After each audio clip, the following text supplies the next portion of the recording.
जहरीले धतूरे के फल और बीजों की ऑनलाइन बिक्री का मामला सामने आने के बाद food safety and drugs administration ने बड़ी कार्रवाई की है। जांच में सामने आया है कि कुछ ऑनलाइन शॉपिंग प्लेटफॉर्म पर धतूरे के फल और बीज आसानी से इस्तेमाल के लिए उपलब्ध थे। इसके बाद विभाग ने अमेजॉन, स्विगी, इंस्टामार्ट और बिग बास्केट को नोटिस जारी किया और धतूरे से जुड़ी सभी ऑनलाइन लिस्टिंग और विज्ञापनों को तत्काल हटाने के निर्देश दिए। इतना ही नहीं, संबंधित फूड लाइसेंस को अगले आदेश तक सस्पेंड करने की कार्रवाई भी की गई है। प्रशासन की इस कार्रवाई के बाद अब सवाल उठ रहा है कि आखिर जहरीला माना जाने वाला धतूरा ऑनलाइन प्लेटफॉर्म तक कैसे पहुंचा और उसकी बिक्री को लेकर इतनी बड़ी कार्रवाई क्यों करनी पड़ी। दरअसल Karnataka food safety and drugs administration को जांच के दौरान जानकारी मिली कि कुछ ऑनलाइन प्लेटफॉर्म पर धतूरे के फल और बीजों की बिक्री की जा रही थी। इसके बाद अधिकारियों ने इन ऑनलाइन लिस्टिंग की जांच की।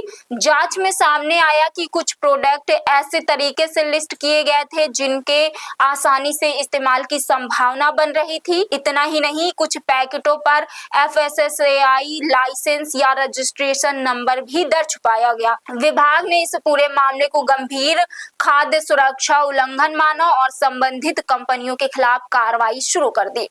धतूरा एक जहरीला पौधा है और इसके अलग अलग हिस्सों में ऐसे विषैले तत्व पाए जाते हैं जिनका गलत तरीके से सेवन स्वास्थ्य के लिए गंभीर खतरा पैदा कर सकता है।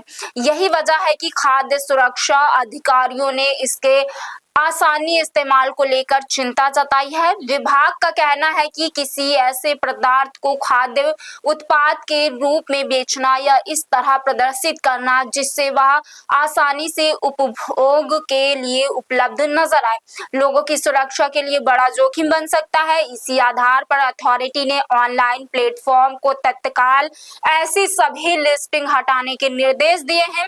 कर्नाटक अथॉरिटी ने अमेजॉन, स्विगी, इंस्टामार्ट और बिग बास्केट को निर्देश दिया है कि धतूरे के फल और बीजों से संबंधित आसानी इस्तेमाल वाली सभी ऑनलाइन लिस्टिंग और विज्ञापनों को हटाया जाए। साथ ही इन्हें खाद्य पदार्थ के रूप में बेचने, वितरित करने और प्रदर्शित करने पर भी रोक लगाने को कहा गया है।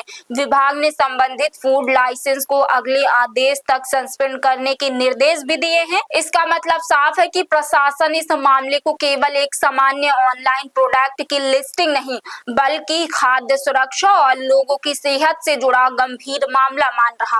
मामले में अमेजॉन की तरफ से अभी तक कोई जवाब सामने नहीं आया है। वहीं स्विगी, इंस्टामार्ट ने अथॉरिटी से जरूरी दस्तावेज जमा करने के लिए अतिरिक्त समय मांगा है। दूसरी तरफ बिग बास्केट ने विभाग को बताया है कि धतूरे से जुड़े प्रोडक्ट की बिक्री रोक दी गई है। कंपनी ने ये भी कहा है कि भविष्य में अगर ऐसी कोई लिस्टिंग सामने आती है तो उस पर साफ तौर पर मानव उपभोग के लिए नहीं लिखा जाएगा। उस पर साफ तौर पर मानव उपयोग के लिए नहीं लिखा जाएगा। हालांकि प्रशासन की कार्रवाई से साफ है कि यह केवल चेतावनी या लेबलिंग ही नहीं बल्कि नियमों का पूरी तरह पालन करना जरूरी होगा। इस पूरे मामले में कार्रवाई का दायरा सिर्फ ऑनलाइन प्लेटफॉर्म तक सीमित नहीं रखा गया है। Karnataka food safety and drugs administration ने धतूरे से जुड़े प्रोडक्ट की सप्लाई करने वाले वेंडर्स और कंपनियों के लाइसेंस या रजिस्ट्रेशन की भी जांच और कार्रवाई के निर्देश दिए हैं। विभाग ने संबंधित पक्षों से अनुपालन रिपोर्ट मांगी है ताकि यह पता लगाया जा सके कि धतूरे के प्रोडक्ट की सप्लाई कहां से हुई, किस तरह उनकी ऑनलाइन लिस्टिंग की गई और किस आधार पर उन्हें आसानी इस्तेमाल के लिए उपलब्ध कराया गया। अब प्रशासन की नजर इस बात पर भी है कि ऑनलाइन प्लेटफॉर्म इस मामले में आगे क्या कदम उठाते हैं। अधिकारियों ने स्पष्ट कहा है कि अगर जांच के दौरान नियमों का उल्लंघन पाया गया तो प्रतिबंध के बावजूद ऐसे प्रोडक्ट की बिक्री या लिस्टिंग जारी रहती है तो संबंधित पक्षों के खिलाफ आगे सख्त कार्रवाई की जाएगी। इस मामले ने ऑनलाइन शॉपिंग प्लेटफॉर्म पर बिकने वाले प्रोडक्ट्स की निगरानी को लेकर भी सवाल खड़े किए हैं, खासकर ऐसे प्रोडक्ट जो दिखने में सामान्य लग सकते हैं लेकिन गलत इस्तेमाल होने पर स्वास्थ्य के लिए खतरनाक साबित हो सकते हैं। यानी कर्नाटक में धतूरे की ऑनलाइन बिक्री पर हुई यह कार्रवाई सिर्फ 3 बड़े प्लेटफॉर्म तक सीमित मामला नहीं है, बल्कि यह ऑनलाइन खाद्य सुरक्षा और प्रोडक्ट की सही पहचान और लेबलिंग की जिम्मेदारी से भी जुड़ा है। प्रशासन का साफ संदेश है कि किसी भी ऐसे उत्पाद को इस्तेमाल के लिए ऑनलाइन उपलब्ध नहीं कराया जा सकता जिससे लोगों की सेहत को गंभीर खतरा हो।